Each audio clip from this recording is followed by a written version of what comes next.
Hello, everyone. Hope you're all doing well. I am Wits End, And I'm the Elite Duck. and we are here today to bring you a couple of banger games from the 2023 SLU Fall Warmup Tournament. So today we got 3 games lined up for you. These will all be the RIT D3 team versus McGill University first. Then it'll be RIT D3 versus SLU White, and finally RIT D3 versus Texas A&M Black. Ready for some fun League of Legends? Absolutely. Let's get it. All right. So, and these are all on patch 1320. Okay. So we got a lot of changes. How you been feeling about it so far? I've seen a lot of discourse regarding jungle, especially because recently there's been a lot of like jungle pet changes, all that stuff. So As a jungle main, I am distraught. yep, True. right there with you. You know, but you know, we'll fall back. We may have to switch from the Viego carries to fall back on those Ramus tank jungles. But absolutely. in any case, we are getting in the game here, getting straight into it, and we got Invade. And just for clarification, we have RIT D3 on the blue side, left side, and McGill U on the right side. Yep. So we got some interesting comps here. We got a lot of, it looks like, I mean, the Yone mid is kind of scary. Potentially into the Galio. We might see Azarea pop off. But we got pretty balanced team comps. I mean, as always, we got the classic, loving the Camille Galio for RIT. Yep. I think RIT, we got some crazy global potential. We got the Camille Galio combo, and then Nocturne can ult on top. Absolutely. I mean, especially given that we do have a Tristana Yone. They do kind of that split pushing kind of thing. Mm-hmm. So we could see a bunch of just mid game, just rapid. I mean, I'm hoping that we'll see a lot of mid game. Yeah, exactly. I mean, yeah, Nocturne's obviously like once he hits 6, he can really impact the map, and Galio too. Yeah. And Lily, I feel like Lily and Malphite are gonna be. If this game, we got some wombo combos on that side, dude. Yeah. Oh man, we got a lot of these kind of multi-champion combo ideas here. Yep. Especially, and you have the Yone ult on top of that. Mm-hmm. Could set up for some nasty stuff. Absolutely. But yeah, so far it's pretty stable so far. I don't know if you've I don't know how much you've been following the 2023 Worlds early trading. Galio with that level 2 advantage. Yep. And maybe this is just me not being kind of tuned in to Nocturne. Nocturne has been banned a shocking amount of times. Really? Nocturne, I believe, been banned more than Jarvan. Oop, engage over here. Getting that explosive charge. 2. Okay. No, don't get anything off that, unfortunately. Yeah, it looks like. Yeah, no, I haven't been following Worlds too much, but that's actually really interesting. Oh yeah, Nocturnes. I mean, people are scared of the Nocturne in Worlds. Yeah, I mean, truly been banned more than Jarvan, more than like all of these other AD junglers that are popping up, like Lee Sin and whatnot. Yeah.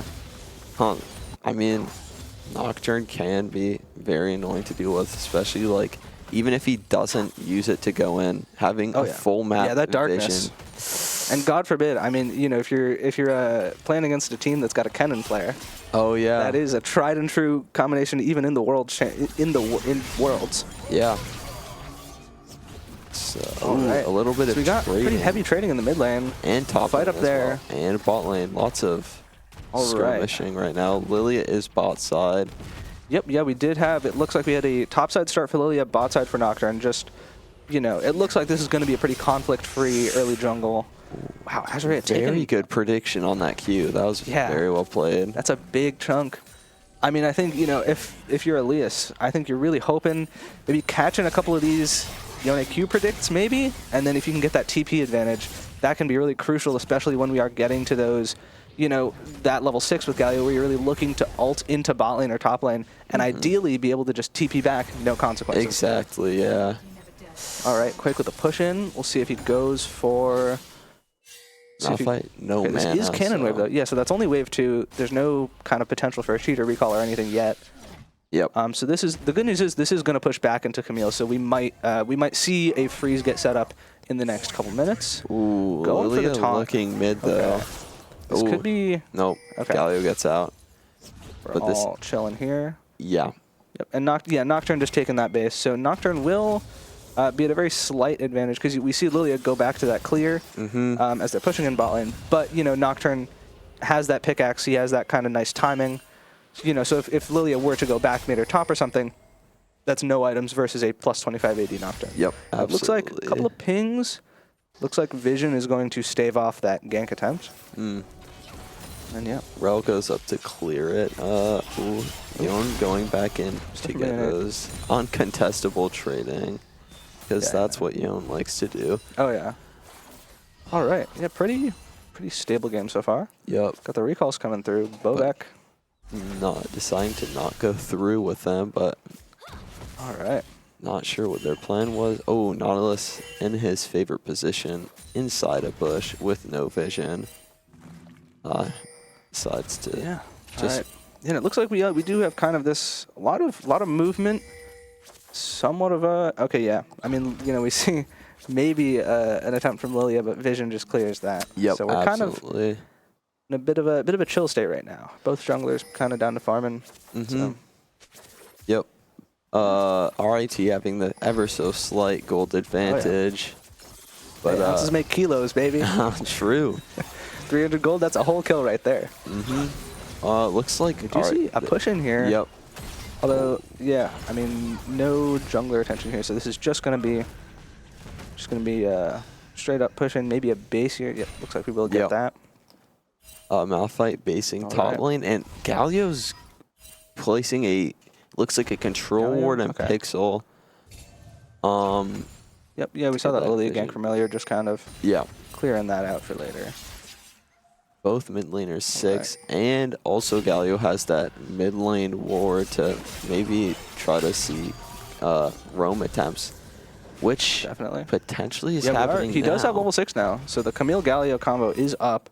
Although it doesn't look like we will see that anytime soon. You can kind of see Malphite is off that base, but Camille hasn't based yet this game. Yep. So this is true. It looks like I would think that we're gonna. Yep, we see Camille start basing right there. We'll, you know, get those items, come back with kind of that power to match those items on Malphite. Absolutely. I mean, Sheen, boots, cloth armor. That's hard to contest early if you don't have anything. And so she opts to get boots of her own. Yeah. Pretty chill game so far, honestly. Yeah, no, it's just... I thought with all this kind of like engage and go in potential, we'd see a little bit more, but... I mean, yeah, I think as soon as we see Nocturne hit 6, that's when I think the game's gonna kind of switch to the more aggressive situations. But both junglers, I mean, they kind of need their ultimates to really... Man, Malphite going in with that W. Looks like Adaptive Shield is down, just hook shots right out. All right. Oh, Nocturne is 6. The hook lands on the Xayah. Nocturne. Both are ignited. We explosive charge on Bobek, but it looks like our ADCs are a bit disconnected, and so Nocturne comes in, buffers the jump. Oh, 2 flashes and I mean, that's very huge. That's massive. First blood on Xayah, and then a cleanup with Nocturne. That was an incredible flash. That was great. I mean, Bobek lined them up perfectly for that Xayah. And I think that's one of the really nice parts. I think that's one of the reasons we're seeing Rel picked so often in the support and in the jungle.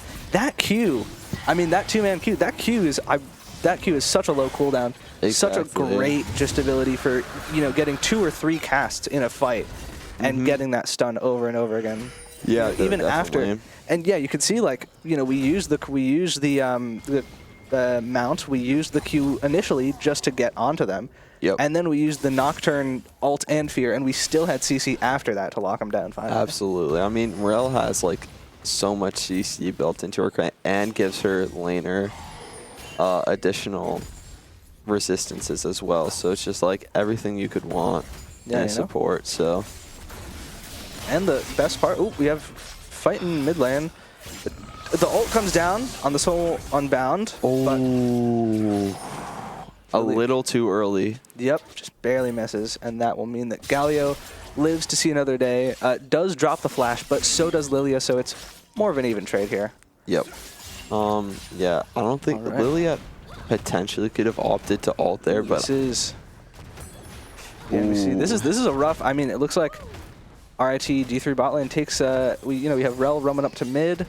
And so Shiro loves getting pushed out. That is 2 plates down. That was a Whoa, and very that 3-man dive. Explosive charges, death charge comes down. The hook doesn't land. Xayah alt fire through. Oh my gosh, and that's the kill on Lilia. The tower gets 2. Oh no. Oh, it is that. 1v of pretty much. Rel was that an execute there? Cleaning. I don't was think. that? No, I trying think. To see no, Rel got one of the kills, and although well, I do believe Xayah had a kill before. No, yeah. So maybe it was. Okay, so that is one X. Okay, I believe the last. I want to say Nautilus executed, but potentially. Regardless, I mean that was some crazy play from Shiro. Absolutely. I mean, you see, yeah, that's the power of that Xayah. That's why we're seeing all these independent AD carries really get a lot of love right now. Absolutely. I mean, that's why, had so much coming in. We had the depth chart. He has a back bot to get revenge. We have Bo back. They're a bit split. It looks like Shiro will get picked off here. Ooh. Do they get Bo back? It looks like no. We do have Elias going in the mid lane. Just Soul Unbound comes out. Looks like Yone's trying to extend this trade. Oh, doesn't land that, but still a solid chunk. A little unfortunate that Xayah just opted to stay instead of recalling, but yeah, definitely. It's I mean, not much you can do about an immediate regank, but Nocturnal is up. It looks like we're channeling the base and canceling it. There is vision. Yeah, I mean, honestly. Oh, we see that there. I mean, that's a little. Fear doesn't go off. This is maybe a bit of an awkward fight. Yeah, no. Not a ton of cooldowns there. All right, yeah, and Azure uses the ult and the flash, but escapes from that 3v1 situation. Nocturne, not sure if him ulting there was the correct play, but I mean. Yeah, I think I see the idea there, but there is definitely that kind of bit of a disconnect, and you just see everybody else is a split second behind. Yeah, I mean, Yone was under tower with his his E, so. Yeah, definitely. Yeah, if perhaps we had Bo back or something just a bit farther up by then, and then we can land that lockdown earlier. Yeah. But in any case, this game escalated quite fast. Absolutely. Yeah. No, definitely. I think honestly, Tristana, even though she's down 3 takedowns, she is up. Yeah, up 4 turret plates. Yeah, she has 4 turret plates and 1 shutdown from the Xayah. Yeah. So I mean, she has a Kraken right now, and Xayah does not. Oh yeah. Yeah, we already have the item advantage. Definitely, the gold lead is just from the scoreboard is a bit deceptive. Absolutely. Yeah. No. It's Nautilus ult. Sorry, Malphite ult. Oops. Yeah. Oh, the Rift is dropped bot to get that first tower. Yeah, and I mean, I guess that's what you get when you disrespect the Malphite's damage. Yeah. I mean, Quake was getting a little bit poked out, and opted not to base. Would have lost probably a wave or two if they did base, but now they're losing a bit more. Yeah. No, definitely. I mean, Malphite's just a rough matchup for these AD bruisers early game, just because he takes almost no damage and can do so much damage on his own. His Q is such an annoying ability to deal with. Yeah, he gets fast and you're slow. Oh yeah, it's brutal. From my limited Camille exploits, I would definitely be looking for that Divine Sunder to really start getting that, and not only that max HP damage, but really just that sustain to be matching these just annoying Malphite keys in lane, Yeah. And I mean, Malphite's coming back with a Iceborne 20 CS lead as well. Yep. And checking the plates, that's 2 plates for Malphite, as we do see McGill turning onto this Drake. There is vision. Are we going to go for steal? It's dragged out, so this won't be the easiest thing in the world. And it looks like with a 4-man commit, Nocturnal in, Galio, that's the combo. Rel Magnet Storm gets a ton of them, and the Camille ult locks all of them down. With a Galio taunt to make sure they don't escape even more. And I mean, that's exactly how we drew it up. Yep. That's what, yeah.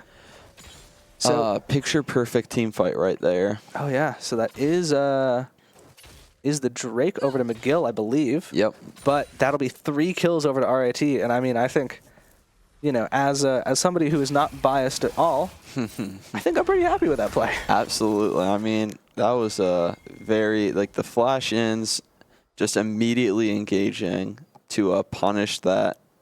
That group position. Ooh. I mean, Camille's down a kill, 30 C. Oh. We land the root, we land the root. And that's a death charge. We could see a turn back with the Tristana E. Oh. Zaya going low, but the ult's in the wrong way. Zaya dies with Ignited. Galio coming in, Galio flash. coming in. Taunts both. Taunts both, but buffered out. But will we see the follow-up? And it looks like that cute just outside. Oh. But I mean, and Nautilus gets out. Oh, Nautilus does get out. The split-up strategy managed to work in their favor. You know, I mean, not necessarily the champion you'd want to see going with the get down, Mr. President, but, you know? Yeah, definitely. 2 kills versus 1 kill, I think, well, you know, you'll take what you can get there. Absolutely. That was an unfortunate misposition of the ultimate from Zaya, but... Yeah, could have maybe gotten both. Sometimes just how it is. But, I mean, looking at RIT's scoreboard, 2 kills almost across the board, and Camille, even though she's... I mean, both of these champions... Both, like, their ultimates both are pretty definitely. Yeah, Camille, and even if she's not super ahead, especially with that Camille-Galio combo. And even late game, after we hit kind of that 2 item, maybe 3 items on Camille, you know, that true damage Q is still going to be doing a lot of work. Absolutely. And I think, you know, this is one of those, you know, some games you're Shiro getting a bunch of jungle attention, getting those Nocturne ults, and sometimes you're the weak side, especially when you're in top lane. Yeah, I mean... And... You know, it is what it is. Yep. Whatever you got to do to win the game, you know what I'm saying? Yeah, absolutely. And you can see, hey, we might be down CS, but it is working. We have a 3K gold lead for RIT D3 already. And it looks, I mean, from the looks of it, you know, we got a lot of players popping up. It looks like that may be expanding. You know, I would like to draw attention. That's a 206 Rel. Yeah. I mean, Bobek's going crazy this game. Great, you know, great just presence around the map. Wow, that's some Malphite, you know, that's some interactive gameplay. I mean, it's like, you're down 2 levels. We do have the coming from Spad, but these are both AD champions. They're not coming out, but true damage on the Q, and this is a really long fight. Ult's out. Can we catch up? Nocturne gets the bonus move speed, gets the slow, and I don't think we go in here. Another Q snipe, but yeah, and I mean that's just those defensive stats, I suppose. That's. Malphite's nothing if not tanky. Malphite, do you see Shen kind of trapped in this pit? Oh, whisk. Crashdown doesn't land, but Malphite doesn't have, or Nautilus doesn't have any of those tools to get over the wall, and that'll be a kill and a Rift Herald, it's looking like. We do see 2 mid. It looks like they might be, not trying to push for the turret just yet, getting some of that jungle vision down in the bot side quadrant. As, you know, we kind of mourn this Rift Herald. Yone should be able to get this turret. Yeah, I think that is Galio's coming in, but won't be there for a while. Yeah, I think he will just barely be able to get this. And it looks like we may just be dropping Herald mid. I mean, nice catch. Tristana does buffer the W, but that will mean Tristana has to play back. Doesn't have that W available right now. If something like a Nocturnal or a Zaya route were to come in. And Malphite. we've seen the 1v1. We do have a Divine Sunderer. Yep. So we are starting to out-trade the Malphite under our turn. Yeah. That's... hey, you got to start somewhere. Yep. You know? I mean, but Malphite is just... Oh, yeah. I mean, this, you know... I think this is some... boss at this this is some great weak side from Density. Yeah. I mean, managing to hold on to that turret, even though at this pretty substantial disadvantage...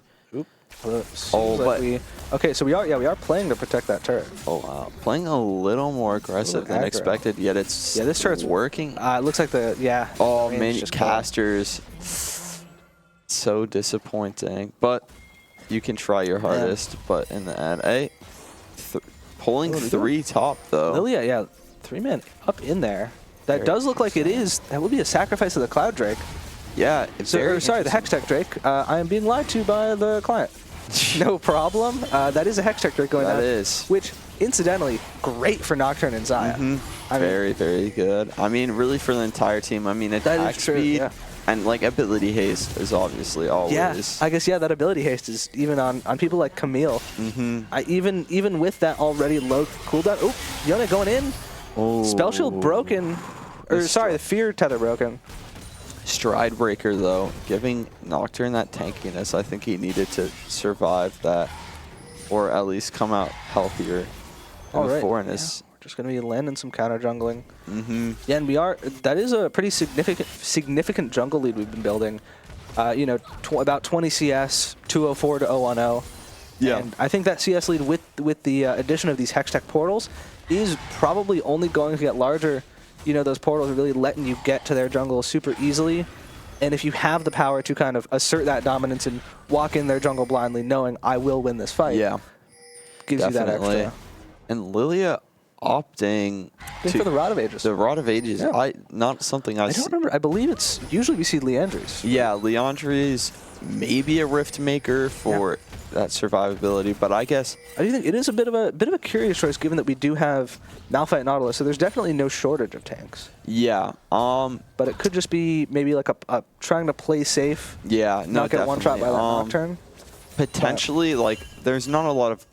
I mean, I do think Galio and Rel do. I mean, Galio does have that inherent magic resistance. He does passive, but he is not really opting. Yeah, I do think I would rather see a Leandry's here. Yeah, I think we do, and we do have the Galio and the Rel. You're going to be getting a lot of that damage bonus off of them. Yeah, and even against I mean Camille and Nocturne, they're not going to be building resists, but each of those items does have, I want to say, 400 to 500 health. So you would still get a lot of that damage bonus just from their health on those bruiser bombs. Definitely. But yeah, but we see the Rod of Ages come out, and it's starting to stack. Yep. You know, once it's fully kind of ramped up, hopefully we'll see that power differential even a bit out between Lilia and Nocturne. Yeah, definitely. I mean, even though RIT's up 6 kills, they're only really up 1.5k gold. So yeah, we are seeing. I mean, there's that. I mean, 3 turrets on McGill's side. Yeah, some of that kind of non-combat standing golds coming into play.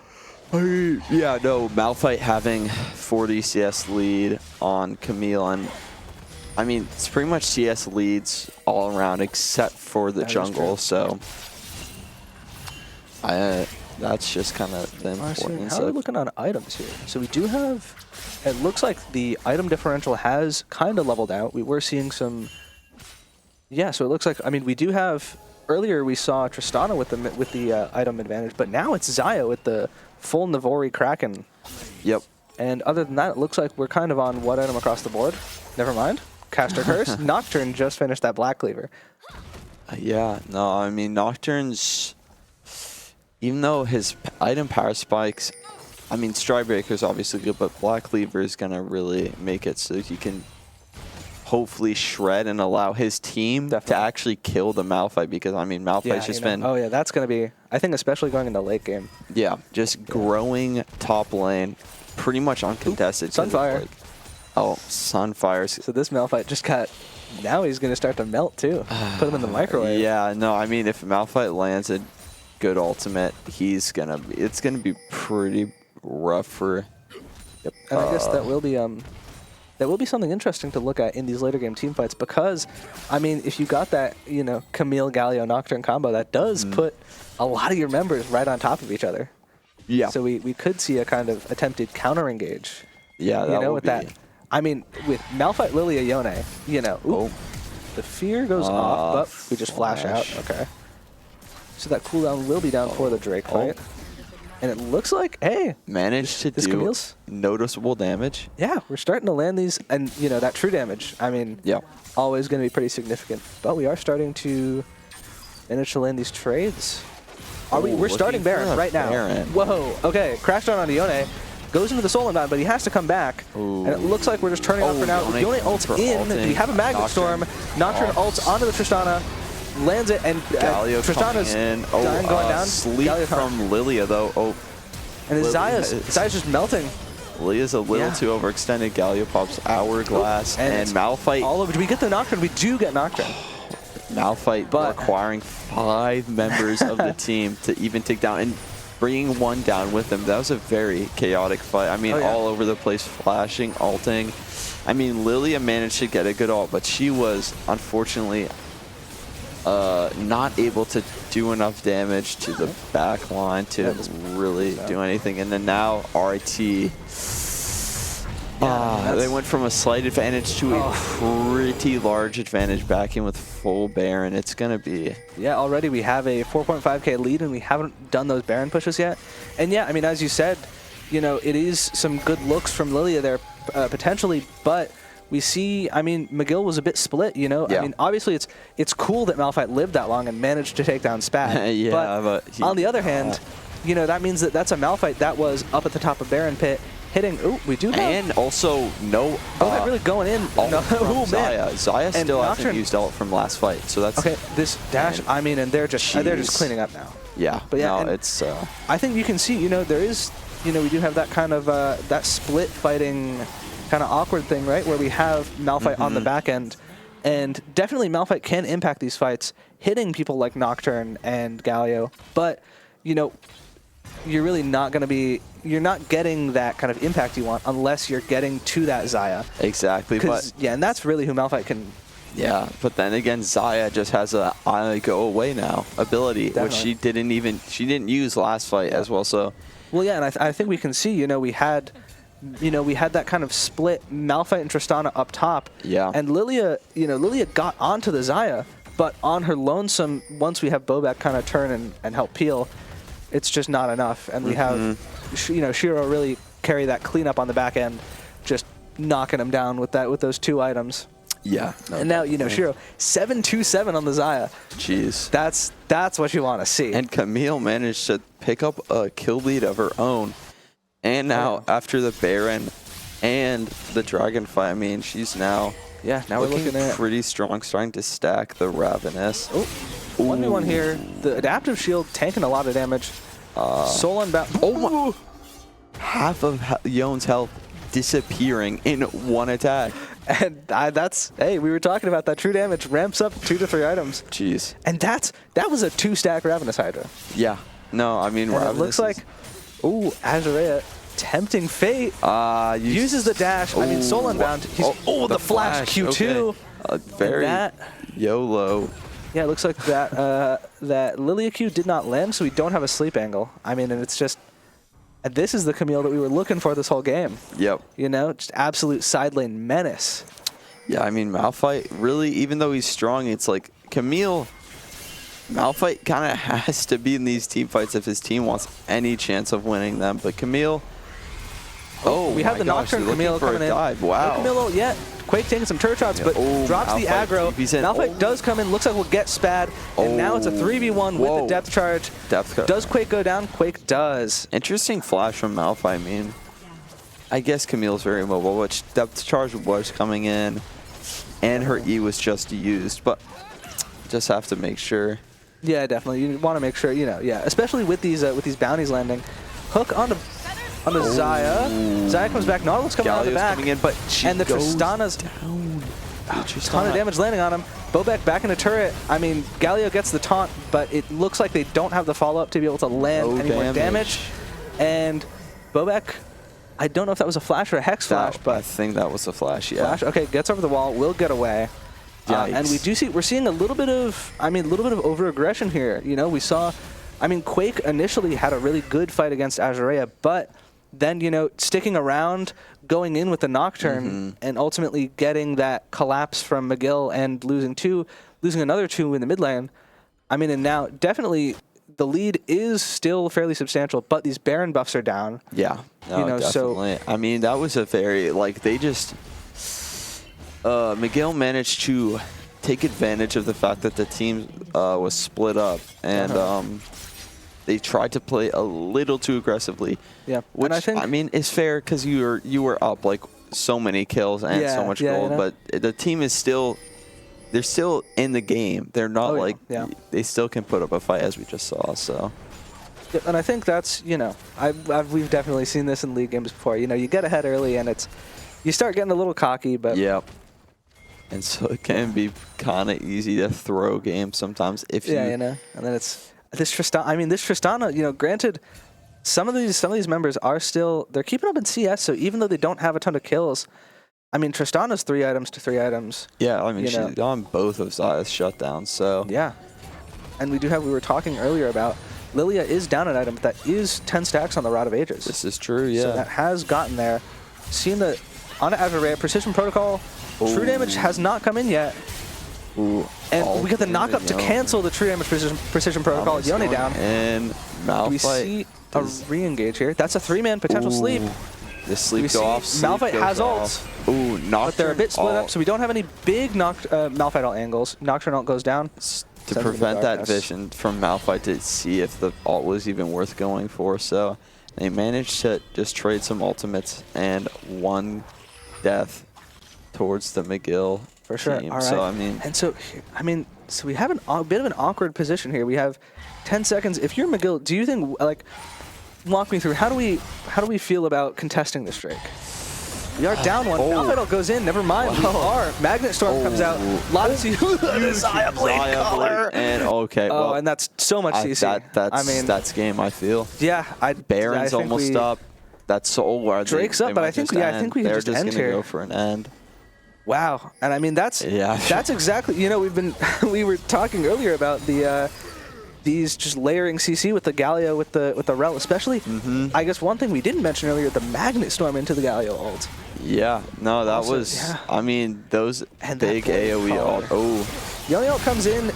We'll see if he has the damage. Oh my gosh, what the Camille ult following him and that's downtown. Oh my god, and then it's we do have 6 seconds until Tristana, but it looks like we got all 5 up, and it looks like it's all over with the Cryon. I think that's game. Yeah, 30 minutes, 25 to 8, just about an 8,500 gold lead for RIT D3, and that'll wrap up that one versus McGill. A solid, pretty convincing win, honestly. I think, you know, we had some slip ups in the mid. That was no, I mean, that was just kind of. Yeah, like we said, I mean, once the junglers hit 6, that's when the game kind of just became that super fight fest that we saw. I mean, that was like 0 to 100, just like that. Yep. I mean, very fun game to watch. Oh yeah. And now looking good, and we are gonna be getting in soon to believe RIT D3 versus SLU White. Yes, we are, and now RIT is on red side. Yep. And you will see some familiar faces from last game. Oh yeah, a couple of our good friends. Yes, and this will be hopefully another amazing game, and hopefully another RIT win. Oh yeah, you love to see it. Yeah, I mean, so we have basically a run back. Yeah, almost the exact same comp. All right, and on the SLU side, we got some picks that are, you know, some of my personal favorites. Maybe a little unconventional. Not to inject. Mundo. Yeah, we have the Mundo, we have Veigar, we got the Graves. I do know, I mean, especially on that 1320, Graves is one of the champions that has kind of not been tagged as badly by these jungle changes. So we do have that Graves and a Nocturne. Notably, I mean, as somebody who has played a decent amount of games on both sides of the Graves Nocturne matchup, that Graves is one of those awkward champions where, as Nocturne, one of the big things is, you know, I mean, if you've played against Nocturne jungles, you've probably played against that dreaded level 3 1v1. Yeah, definitely. But one of the big things is that Nocturne really needs that spell shield to give you that, you know, soak up that damage and give you that attack speed boost. Yeah. And if you're Graves, what you can really play some mind games here, kind of like these Fiora matchups on top, where you don't have to use your spells, you know, because Graves is very auto attack based. Yeah. And a lot of his damage, as you can see there, is the auto reset. Yep. And so that can be really awkward, especially, you know, if this Graves is kind of trying to bait you into that spell shield and dashing away from the fear tether. Absolutely. I mean, another thing with Graves is that if you keep his passive stacks up, he builds up passive armor. Yeah, definitely. Which makes it so you're doing like half as much damage as before, and already a level 1. Crash down lands a lot of damage on a bowback, especially with that the Caitlyn Q. One headshot and one rel like Q or crash down. That's gonna be and that's that kind of the downside of that Rakan. You see a little bit of trading in the top lane. You have that really pretty crazy potential for these late game angles, you know, and these awesome engages, but also, you know, early game that rel is really going to monopolize these 2v2s. Absolutely. I mean, we saw on RIT side, which I suspect the reason why they aren't playing rels probably because Rel was taken in the draft. So, Mundo missing cannon. Very unfortunate. -1. True. -1. Oh, Vigar stacking the first strike gold. Pushing into. Yeah, it will be interesting to see as the game goes on. I mean, obviously, you know, Galio does have that, magic damage shield and does kind of have that strength against mages. But I mean, if this Veigar starts to spin up, you know, you see those stacks. I mean, there is a chance that we just spin up and out of control so much that it doesn't matter. Absolutely. But definitely on the side of SLU. I mean, Bobek's at full health. Probably popping both. Yeah, it looks like he popped both potions. No pots. And I mean, his Q does give him that healing. Yeah, a bit of minor healing. Kind of looking like he positioning a little forward, wanting. Whoa! Flash out of the cage. I mean, does get out of that gank, but that is. Yeah, I mean that's definitely unfortunate. I mean, you know, nice play on the side of SLU, kind of setting that up and getting that flash out, going to make this Drake fight potentially a bit rough. As we see, Mundo passive popped, does get the heal, and that heal protects him. Ooh, dash straight to the cage. No more flash now. The regank, we do land the taunt. It doesn't look like they have much left in the tank. And we'll get the fadeaway Q, but Galio gets out. As we see, Mundo sticks around. He does have TP, but I mean, this is a bit rough. This might just be an EQ, and that's first blood. I mean, flashing out, okay. Yeah, just making sure not to die. Yeah, sure, and absolutely. Yeah, I mean, I think that's, especially with the Ruby Crystal start, I feel like it's a bit disrespectful. Very unconventional, yes. Yeah, really not recognizing that Camille damage. Yeah. You see some pretty heavy trading in mid lane. Galio Q, that might force the TP, which, as you'll note, Galio doesn't have TP. This is a ghost Galio. Very interesting. Yeah, so we do want to see these kind of forced, maybe not a base. If that's not a base, that could. We see Galio dashing in, but I mean, not having that TP does make all of your roams a bit more, not as much costly as risky. You know, you really got to pay extra attention to what you're setting up and how you're setting it up. Absolutely. And we're seeing Drake's up down. Nocturne going for a bit of counter jungling. Where's Graves here? Graves is looking in bot lane. Rel is look like there's much. Dodges, but barely. Goes down there. Exhaust laid down. Graves with the smoke screen. Rel going low. Xayah with the blade collar. And Xayah it looks popping goes to get out. Nocturne. Are we gonna counter gank? We have the fear. Does the fear land? Fear does land. Do we have a Recon W? We have the Recon W. Two-man with the ignite. And Spad gets Rel. Are we gonna go for more? This is a bit risky to go for that. Okay, it looks like peeling off might be a Drake angle now. And I mean, that was okay. So fighting in the top lane, flash in, Mundo ult. Do we cleaver? We land the cleaver. That's the E. I mean, Mundo just, even if he's on 10 HP, he can kill you. That goes where he pleases, baby. We got that ult. And hey, you know, post rework, giving him that health and that, I believe, attack damage. Yes. No, I mean, Mundo can get more attack damage in almost every champion in the game. It's very... do they know Pepe Laugh? You know, actually... They don't know. I mean, yeah. These Graves autos... Graves flashing. Okay. The blade collar kills him before... Oh, no. Okay, so Shiro's going to get out there. Whoa, some nice fancy footwork from Camille. Lands the ult. Yep. That's a counter. I mean, again, we have Galio going in. What? Rel, this is a 1v2. Do we have Nocturne? We don't have Nocturne. Can we get to... on his way. All right. So we will get out here. I mean, you know, Veigar doesn't really have any means to catch up. But yeah, I mean... a lot of things just happened. Very crazy bot lane fight. Long fight. We have a lot of summoners come out. You know, we have Xayah. It looks like Xayah, Flash, and Ghost. So that will make, you know, especially before we get the ult, that will make some of these potential Drake team fights a bit tougher. You know, because you see one of those Veigar cages. And I mean, with the amount of, you know, with the Caitlyn skill shots, with the potential Rel engages, and even just Veigar skill shots, you know, getting caught in one of those cages, even without the stun, may just be curtains. Yep. And notably on the top side, I mean, you know, it's Oh Mid lane, Galio stopped by Rel. Ganked non-stop. Okay, Nocturne coming in. Galio, we have the Galio ult. He comes up. Can Rel get the kill? Does Galio Rel Q? Oh, the crash down is canceled. Graves is on his way to clean up. Oh my! The smoke screen doesn't kill.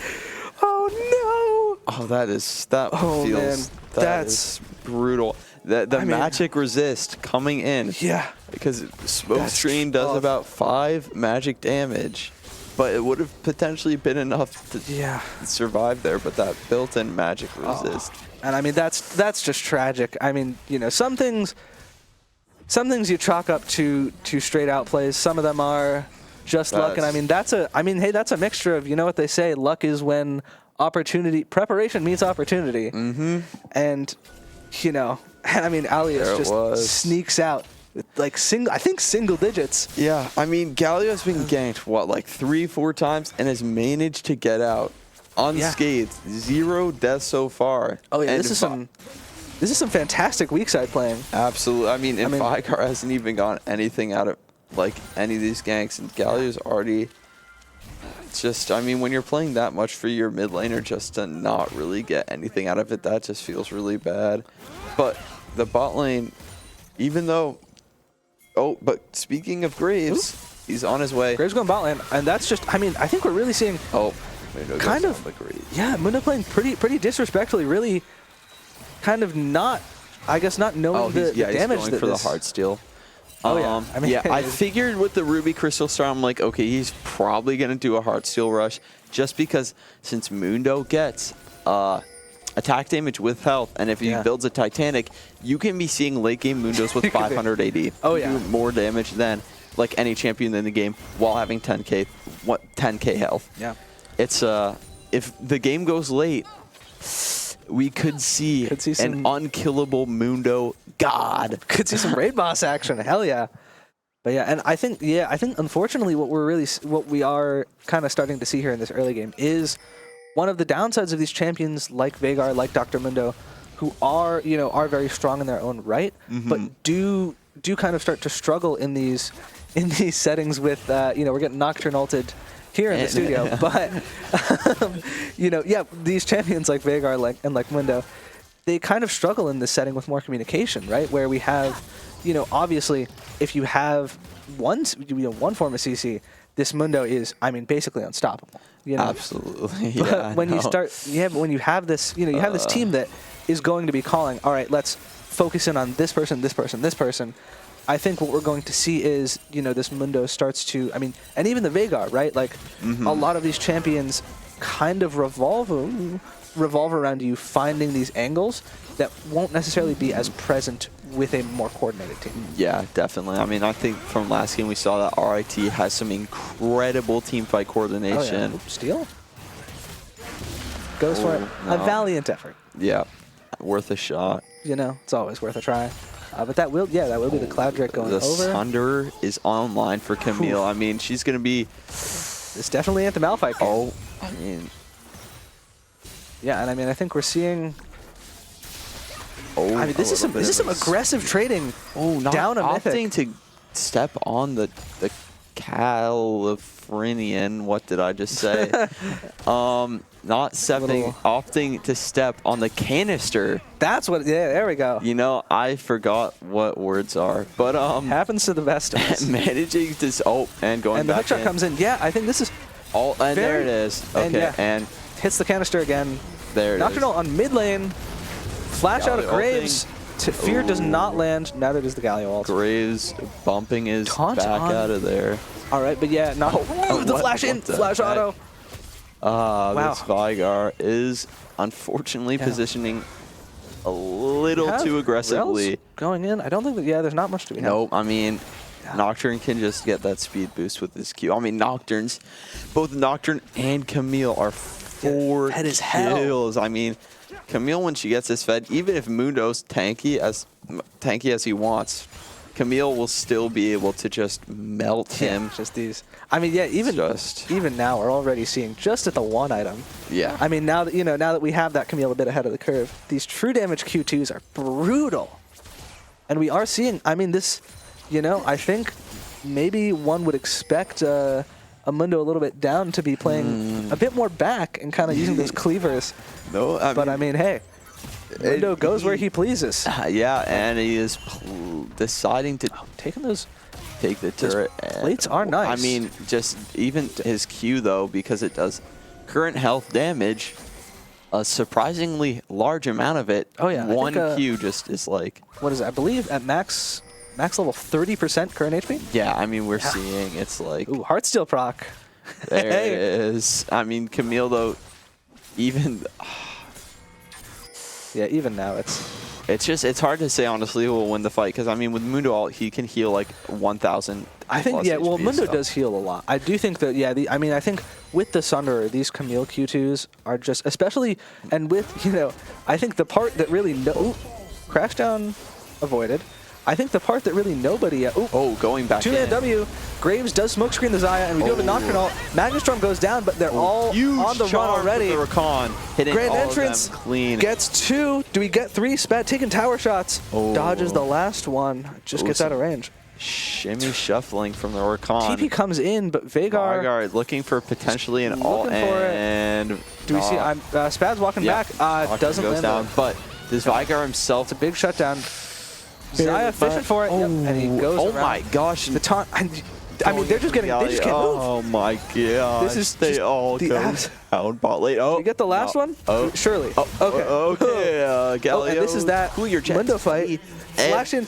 I mean, we're just zooming around. Oh my gosh! Blinking everywhere. Okay, I mean, bot turret goes down. What just happened? Okay. I don't even know. I am speechless. Whoa, so let's take a breath and let's reassess this game state. So we have a kill on the top side onto Mundo. We have a massive bot lane fight. Shiro now at 204. I mean, Shiro kind of underrated. Hasn't been popping off in these early games as much necessarily, but has been playing really well, landing these kills. Okay, I mean, Camille just... Absolutely, I mean, decimating this Graves. I mean, Graves, the Rift top, unfortunately gets 0 value. And actually negative value because Camille gets the gold from it. It is, I'll say 75. Tragic. They increased it. I think it's 200 now, isn't it? I believe 200 local. Jeez.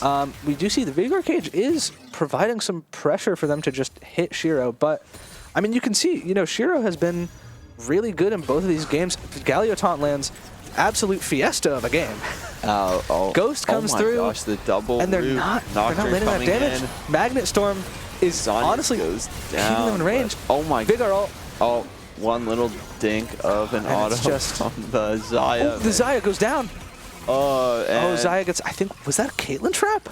Potentially. I mean, Caitlyn trap is surprisingly lethal. Oh, Graves barely getting, and the tower might just go down. Mundo will try everything in his power, but it's just literally doing no damage. But pops ult.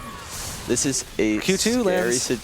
I mean, this Mundo's healing, but this Sunderer is providing so much healing on the other end. Both of these health bars are just not moving. Gosh, that was the tank slayer versus the tankiest champion in the game, besides maybe Sion. But that was. But yeah, and I think I think one of the points that I was going to bring up earlier, but got interrupted by about 3 minutes of straight fights, was that I think, you know, one of the things that is often kind of overlooked about Camille Ultimate is that it does give you a pretty solid amount of current HP magic damage on all of those basic attacks, you know, which definitely we're all looking at the lockdown aspect of it. Yeah. But over the course of these fights, that is representing a pretty significant amount of damage, especially when we are healing as much as this Mundo is. Definitely. And, you know, with that Heartsteel, I mean, you know, 800 base, starting to stack it, that is a solid about 1,000 bonus health right now. So we really are, especially without much resistances and no built magic resist. Yeah. That is honestly a very significant portion of damage. Definitely. All right. And I think he might be opting to build like a Sunfire here just to seems like it may be help convert that health into more damage. Definitely. And yeah, and honestly, I mean, as much as you can only itemize so much against a Camille, you know, there is that solid portion of physical damage. Oh my, what a slow from the taunt. We are kind of dancing around here. Cleaver's landing. The cleaver can, I mean, without a Merc Treads, okay, flash over wall. Flashing. Yep. I mean, he got chunked more than you'd expect there. Yeah, I mean, hey, that 30%, that ain't no ratio. Graves going in. Top landing in, Nocturne coming on top. Graves and goes down a little bit of an overextension. Amazing. Two-man, oh my gosh. Galio ults in the grand entrance. Incredible engage from this Rakan. I mean, and we're just cleaning up. I mean, we've seen from last game and this game, Bobek just has the most perfect engages in these scenarios, and then Nocturne to get those early picks on the people who are engaging a little too early. Does he win this? I mean, we're certainly going. The health bar is going down, but so is It's actually kind of going up now, it seems. And Mundo gets out actually on a. I mean, Bobek can help, but can he deal? Mundo, I think, is healing from. Yeah, I mean, he's ignited for now, but that's. I mean, he ended net. Yeah, I mean, he's neutral in this fight. So yeah, he started at about 20%, and now he's there. So yeah. Oh, and that's Graves just taking that Camille Q2 straight to the face. Yep. Now, I mean, yeah, we're seeing that Ravenous even 18 minutes. I mean, I think last game at 18 minutes we didn't even have a Camille Mythic item. Yeah. And now we've got, I believe, that Ravenous should be mostly stacked. I want to say it's 40 max. Yeah. No, you're right. So that's scary. That's really dangerous. Yeah, I mean and you can see the split push. I mean, that advantage from the split pushing. You know, we talked about last game how we did have some of these side lane threats. Camille, I mean, way ahead of, far and away, about 30 CS lead on this lobby in general. We do have, I mean, 2 levels above the next highest person. You know, this Camille is just, I mean, maybe not raid boss yet, but definitely unstoppable by Mundo in the side lane. Also, I think looks like a Thornmail for Mundo also. Oh, I think okay. It was on fire. Okay, you know what? That does make sense to try to stop that Camille healing. Definitely. Yeah, especially with that Ravenous. I want to say, I believe it's lifesteal now, but it does still on those Qs. And also, Sunderer also gives pre-mitigation healing, I believe, on the damage from something. It's they word it weirdly. Oh yeah, it's always. I don't. It's some items in this game are so. Gives you healing on hit. It does give you a percentage of healing, I believe, based off of the sheen damage. Something weird like that. It's just healing. Yeah, and I mean, hey, especially when you're in these fights for as long as Mundo is, even if it's healing for 60 a time, you're going to be healing for 300, 400 through the course of that fight. Oh. Huh? Okay. Vision. Oh. Are we going in? Oh, we are going in. Caitlyn cannot play the game. Yeah, and I mean, you've got to think after you see that ward, they're kind of wrapped themselves with a little bow for RIT there. Camille. And we have the TP. Deal with the. Veigar cage is down. The ult comes in. Smart by Veigar to stopwatch. Q2 should be up. I'm not sure. Hookshot. I agree with Q2 not landed, and the stun cancels it. Okay, flash out. Oh, but we're giving up Baron on the backside. Yeah, I mean, there's not much. Yeah, so I mean, it was definitely a nice idea from Veigar and Graves. Even though they don't land a kill, that was perhaps closer than we would have thought it would have been looking at it. But I mean, even. It's when you're as ahead as this Camille is on the side lane. Even if you're not getting pressure through making these side lane kills and these split pushes, you're getting pressure just by being there, even TPing in to stop that push, and locking up those 2 members, giving your team the time to have that mismatch at the Baron pit. And I mean, we saw that damage from that 1Q. That was crazy. Yeah. And hookshot. Wow. I mean, I think the WEs from this Camille have been on point. Yeah, a lot of these, that real long range wouldn't have been possible otherwise. I mean, yeah, no. And, wow. Whew, I mean, I guess I do not see killed. Again? Yeah, it just don't stop. It keeps coming, baby. Magnet Storm comes in. Galio not used yet. Nocturne just cracking away at Caitlyn. Out. We have Xayah going in. I mean, and we're just another. We have perfect so much. days. I mean, so much AoE CC. So much. A lot of summoners used. Xayah ghost flashes out. Again, I mean, we're seeing just the power of that self-sufficient ADC. Just makes it so hard to get anything done on that Xayah. 8-1 and 9. They probably end the game. I mean, I think this is. It is not every day you see a kill difference like this. I mean, I mean, hey, over 1 kill per minute. 28 kills in 22 minutes. A gold lead of about 11,000. Oh my gosh. I mean, this should. this is just like, this shows you just how coordinated the RIT team is. It's incredible watching them. I mean, Bobek and like Galio, and yeah, it's very, very incredible games we are watching here. Yeah, you know, I think this is definitely a great show, a very convincing showing, I think, so far. We're seeing some really, I mean, this game was 30-4, 22 minutes. Even more crazy and insane than the game before it. I mean, it's just like watching every player like do their part in this team. I mean, one can only imagine how the other team is in the Discord call. You know, I mean, hey, that's... I mean, if I was up against RIT, I'd be a little scared, honestly. I'd be quaking in my boots. I would be, but thankfully, we are RIT. Oh, yeah. The best team of all time. Let's go, baby! The GOATs. Yep. All right. But yeah, so before we hop into that game versus Texas A&M Black, the last game of the night, we are going to go to a quick break, and then we'll be back very shortly with another banger game of League of Legends, watching RIT dominate the universe. Yes. Let's go, baby. Dubs only. See you guys soon.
Hi, everyone. Welcome back. Hope you're hydrated. Hope you're kind of well-rested and ready to watch some more League of Legends.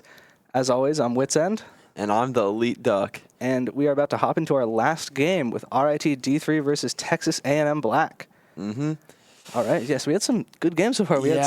No, definitely. I mean, this kind of goes to show that like the D3 team pool has a very wide range of skill because it's like goes from all the way to like bronze all the way up to like low diamond and even low master. So it's like a lot of game variety, but yeah, it's basically like it's like D1 and D2 and then exactly not in a bad way, but everything else. Yeah, exactly. Like I believe on the website there's one bracket of 16 for D1, there's one bracket of 16 for D2, and 3 for D3. Yep. Yeah. You know, so we really got that size in there. And so as we're seeing, I mean, last two games was pretty much the exact same team comp kind of had the run RIT. back. Looks like they do definitely have their pocket, that they got their pocket picks. And I mean, I'm honestly more excited because it's just like we're seeing a lot more of maybe a bit of a less conventional-ish, because I mean, we don't see those double engage supports this game. They're more definitely back for this scaling. Yeah, Enchanters on both sides.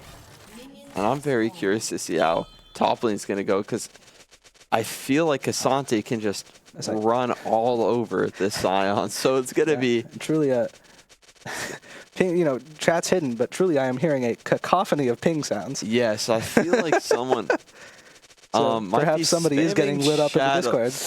Potentially, it's but in any case, we do have, you know, first clears, jungler starting on opposite sides. So again, not much conflict here. It will be interesting to see. We have two enchanter supports. Yes. So a Vi level 3 gank, you know, granted, you know, it's if you have that Rel and Nautilus, even at early levels there is that level of peel that makes it not impossible, but more difficult to land those engages. Asante landing those trades. Shield. But yeah, and I mean, I guess, yeah, we should kind of talk about the elephant in the room. In a meta that has, you know, definitely meta is not everything, but in a meta this patch that has been dominated by engaged supports and self-sufficient AD carries, we got two hyper carries and enchanters. Definitely. So this is going to be, I feel like, a much more late game oriented game. And so, I mean, Sion is definitely kind of built for that with his passive on his W, just to get that stacking max health. Oh yeah, I see some real big health numbers. Oh my goodness, though. Got some chunks. Poking out the Soraka, but I mean, Soraka, if she manages to land those Qs, the health will... Oh my Ghost gosh, already. Ghost immediately going Shiro gets ignited. Oh this my is the rocket lands. And Jarvan coming down from are we EQ flashing? Raptors. That's the E. I mean, no EQ on Jarvan. Rockets are coming down. Oh, Shiro gets healed, though. And that's the first blood. Second blood as well. Ooh, both the Ashe already. That's gonna. Yeah, and I mean, yikes. I think a little bit of disrespect to the healing power of that Soraka. As managing to actually trade and using a dematerializer on that cannon. Demat. Yep. Very. The cannon. Interesting. Okay. I mean, there's definitely some strategy to go about it with the. Okay, a bit of a interesting cue, but I mean. Yeah, I've definitely seen. I know Demat is. You know, I'm definitely not the Baus by any means, but I have seen... he is known to... Okay, and I have seen Demat used as kind of similar to, like, Twisted Fate, using it to get to those breakpoints of being able to one-shot casters. Yeah, definitely. You know, and it's a lot of champs, you know, you can see when they have that one ability, like Scion Q, like Twisted Fate Q, that kind of is their wave clear ability. They will sometimes run Demat. Echo, I think, has at some points run it for his Q as well. Yeah, so... Yeah. It's definitely, it helps you, like, because, I mean, Sion can just clear a wave, EQ, boom, it's gone, W in there, so it's, and honestly, doing some jungle movement. Blast Gun's there, might be able to get away from this. Retreat going low, going real low. The Blast Gun doesn't get him away, he flashes, but the follow flash gets the kill. I mean... Very good position from the Jarvan there. Definitely. I think I maybe would have wanted to see a Blast Gun a bit earlier.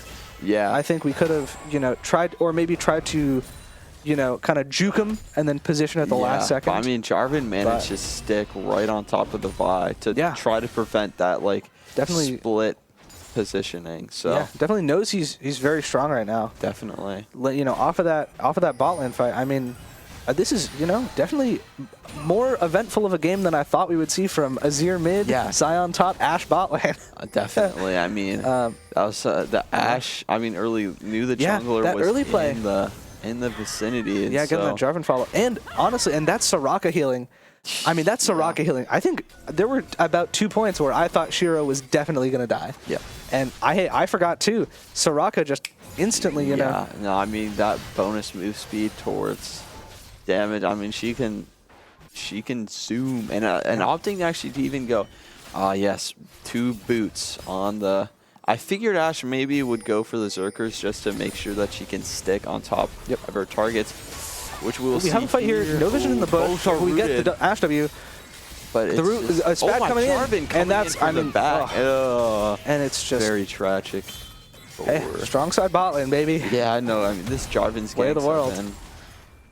Yeah, I think this is definitely great game from Spad so far. And you can see, I mean, you can see that coordination we were talking about earlier. You know, whenever there's a fight going on, Spad always seems to be there. You know, and you can see, I think, and especially as much as definitely on the scoreboard, you know, the hype's on Shiro and the hype's on Spad. But there is something to be said for these other lanes. You know, sometimes sometimes it's a carry angle, and sometimes you got to be a role player. Definitely. And I think we're seeing this, this Azir and Quake do a very good job of keeping those lanes uneventful, which is definitely a good thing when you're playing that role and scaling up. Yeah, I mean, I think Ahri kind of can just be, she's kind of good at like a lot of things, but Azir's definitely notably good like with those like Shurima shuffles. Yup. But like Ahri, I mean, she can maybe do like a R movement into like a charm. But yeah, really Ahri, kind of a jack of all trades. Yeah, but I think mid game if she wants to maybe be looking at those side lanes to try to get like a pick with her like dash charm, because she's very mobile. Yeah, kind of a mid game monster. Really can play that control mage, but can really with those dashes, that charm can play an assassin role. Can kind of do whatever is needed. Yeah. And also notably, just a thing to a little bit of inside info we have, that Azir pick, I think we're going to be seeing hopefully some flashy things come out, because Elias is an Azir one trick. Ooh. So he's in his pocket. We're chilling. We got the Azir. So yeah. I think I'm really excited to see some of these team fights where we have those shuffle angles, maybe even on top of a Jarvan. That would be something like that. Quite a spectacle, and already getting that poke. I mean, honestly, I thought this matchup would be a lot worse. Yeah, so far it's been, but it's definitely trading back and forth. But the health's mostly even. I mean, we see the level lead on paper, but that's a big wave. Yeah. Oh, does cancel the Q, so that does make this wave clear definitely a lot harder than it was before. I mean, the thing, Sign Q does get refunded cooldown if it gets it gets canceled, to help him kind of get back from those detrimental CC scenarios. But even so, it can be pretty annoying, because I mean, Cassante obviously is alt knocks you into a wall, his W knocks you back, his Q3 knocks you up. That's kind of why I was going into this. I felt like Cassante could potentially kind of run over the Sign, but Sign's been playing the matchup very well. So definitely, yeah. Yeah, no, for sure. I think, yeah, I mean, we'll have to see how it goes once we do. I think Sion maybe, especially with the Ghost. Ashel goes wide. A little wide. Bit of a crowny comment there. Ults into the flash. A lot of summoners. I mean, that's... Okay, so that is... We do have Jarvan ult and Ashel down, but notably, Flash Ghost for Jinx used.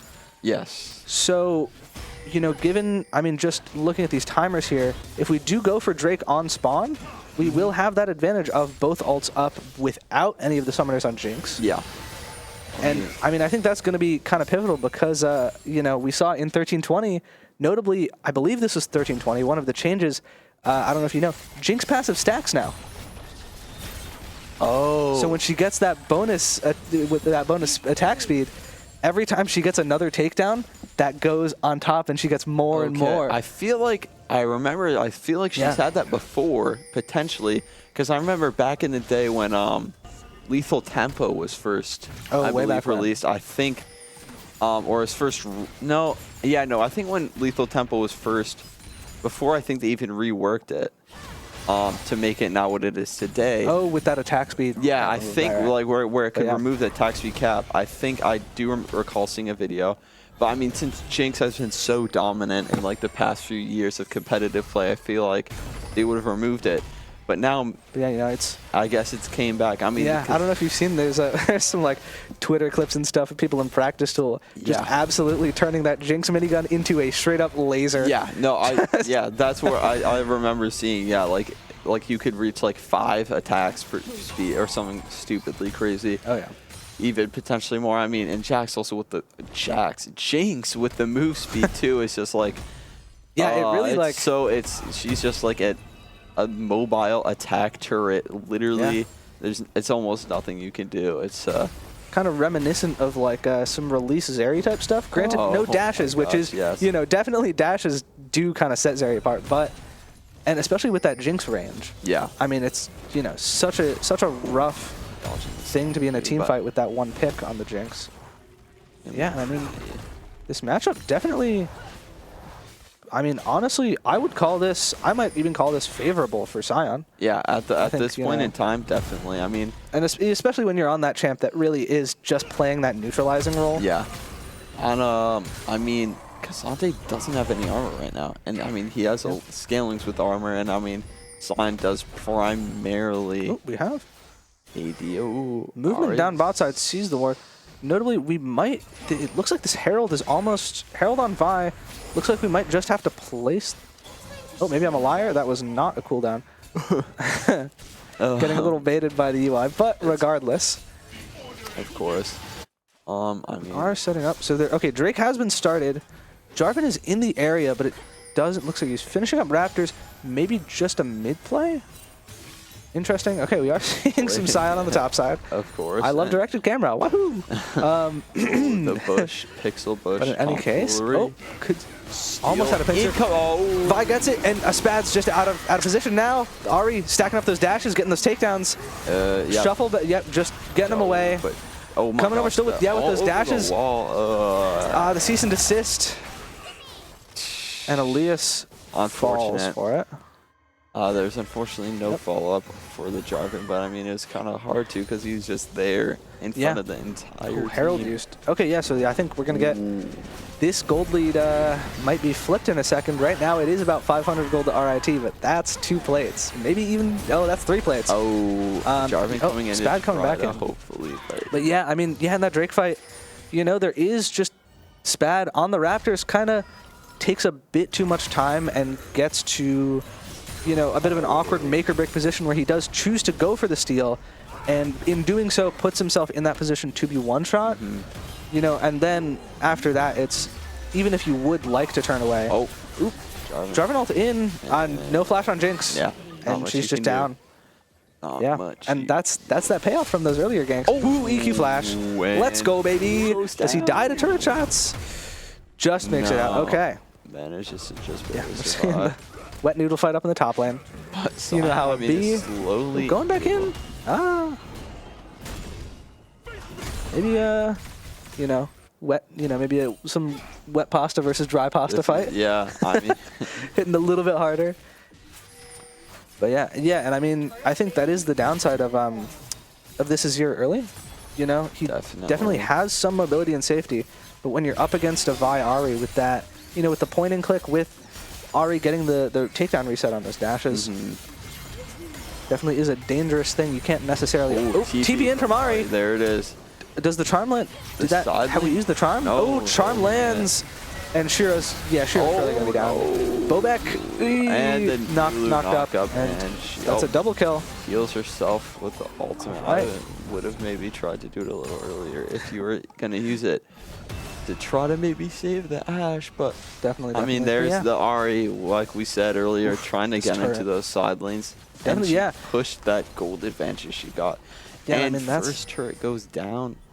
Yep, just stalling to make sure the minions die. Okay. But that's what you want to see. When you're playing Ari into Azir, you both do scale fairly well, but as Ari, you kind of have that advantage of right around the level 6 mark. I mean, granted, we're approaching level 11. But before that, Azir kind of becomes that, insane auto attack, shred everybody threat. Yep. You do have that. And even after that, you have the mobility advantage. Definitely. And until that teleport play, we do see Elias's teleport was down. So kind of, I'm Ginger, leveraging that TP advantage to make that play. And I think now, honestly, starting to build a gold lead in the mid lane off of it. We do see the completed boots. For sure. Yeah, no, it's going to be an interesting game. I mean, even though down kills, Heralds. It's going to be... Looks like we may be posturing for another Herald. Charm lands. That's a big combo. Half HP with the Jinx W. Chunks Elias down. Jinx is almost online. Do we have... Ashe is... Okay, everybody's here. I mean, we do have a 5-in-1 Ashe with Kraken. Bobek getting chunked, and Bobek's dead. Cease and desist on Ashe, and the shuffle lands, but it's not enough. No. Ashe goes down too, and that's all your kills dead right there. And the gold link lead is now completely swung. Yeah, I mean, now that kills are even, we do have a turret advantage to TAMU, and that's the second Herald of the game. going to Texas A&M. Even though Ash has 5 kills, doesn't even, it seems like she kind of has 0 kills with the, like, yeah, no offense to Ash, but it's kind of hard sometimes to really get into a scenario where you can do your big day. Oh my god. Ash arrow from downtown into the Scion Q. Scion Q. And Spad's here for the cleanup. Yeah, you can see, Lulu knows what's going on. Yeah, no, just get out of there and leave your homies to die. It's okay. Yeah. Got the kill donated over to Quake, who has now finished the call. That'll be a nice little bit of gold. But yeah, I mean, yeah, that is the tough thing with the Ashe, right? It's like, especially in a comp where, you have Scion Jarvan, who in these team fights do kind of need to go in. Definitely. So your backline is kind of vulnerable, and with this Ashe, yeah, I mean, you get locked up, and suddenly you got a Kraken Slate. You can have all the attack speed in the world, but you're not able to auto attack. Also, interestingly, I do. Ooh, I have Spad. I don't know if I don't think you will ever be able to kill Cassante there, unfortunately. Cassante just backs up, just kind of getting that info. Knows that we don't need to take that engagement too far. Focusing on the Drake. So they do know this is happening, but there's no vision in the pit, I believe. That's a ward down. Is Spad going to go for the steal? Last time this didn't go well. Bobek over the wall. Oh my gosh, unstoppable. And Cassante. Whoa.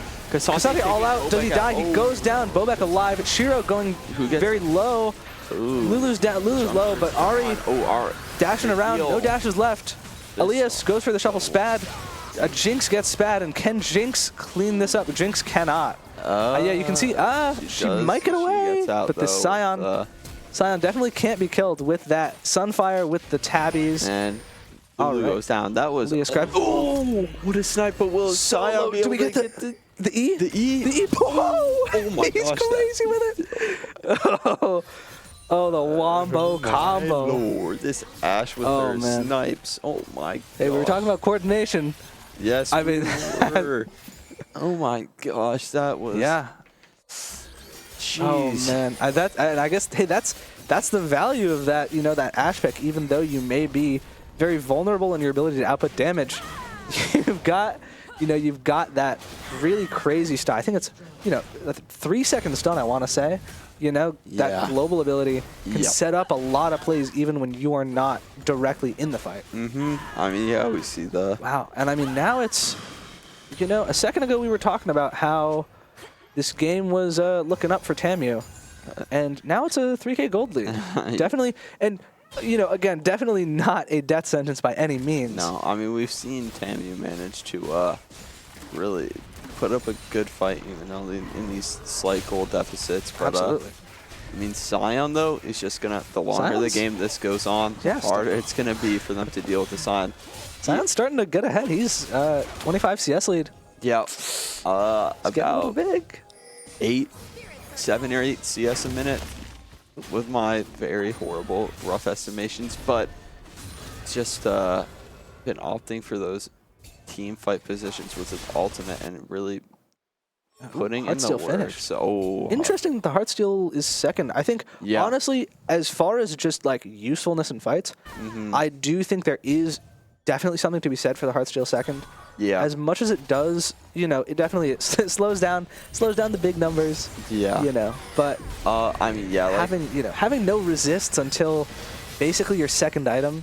I think it's just a tough proposition. Yeah, I mean, Heartsteel especially as well, like when you get early, like, because Scion isn't the biggest fan of team fights, even though he has that really big ultimate. Sure. He's immobile, his Q can easily be interrupted.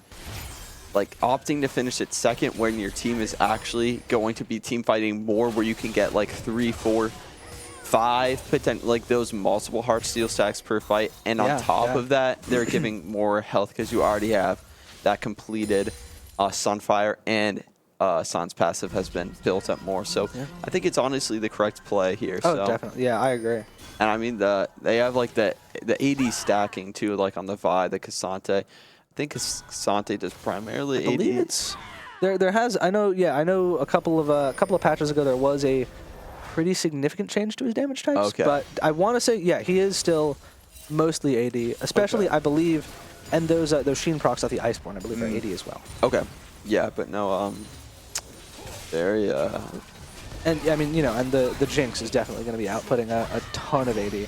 Oh my god. Cease and desist goes in. It's kind of deep. The shuffle gets us here to safety, and the Cataclysm comes in, locking up Lulu. Ari has the dashes, lands the Charm on Shiro. We land the Vault Breaker, but Vi goes down for it. Ash is just We had Scion on the backside. Just absolute unstoppable force. 7,000 autos per second from Shiro. What a chat. Oh my God, the arrow. He's a sniper. I can't even. Oh man. At this point, just hit the 360 no-scope, bro. Anyways, That's Steph Curry in bot lane. True. And now Baron is about to go down. Yeah, it looks like, you know, it might take a minute, but once the Azir gets here, we'll kind of shred this one. We'll microwave it, home style. We got, looks like a Mountain Drake up in 40. We will have, Tammy will be alive for that.